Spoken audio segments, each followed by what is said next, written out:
ఆ అన్నదాతలకే ఇలా దుఃఖం వస్తే, ఆ అన్నదాతలకే ఆకలి వేస్తే ఎవరికి కైతారో మనం బట్టి నాయకులు ఇలా తెలంగాణ పక్షాన రావాలని చెప్పేసి గ్రామాల్లో కోరుకుంటున్నారు.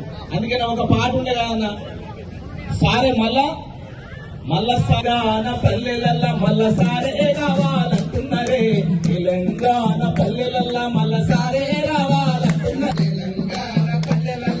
సారే రావాలంటున్నారే పల్లెలల్లా రావాలంటున్నారే, తెలంగాణ పల్లెలల్లా మల్ల సారే రావాలంటున్నారే, తెలంగాణ పల్లెలల్లా. ఎందుకంటున్నారు మళ్ళా సారే రావాలని? ఎందుకు?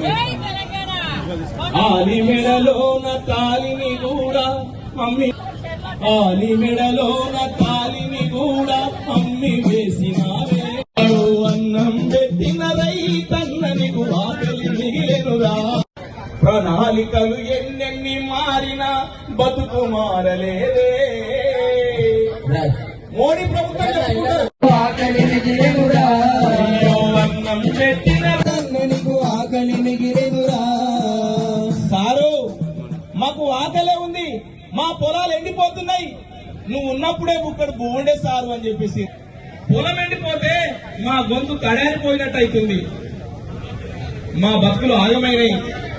మహిళా అక్కలు తల్లులు మోసపోయారు. ఎన్నో పథకాలు.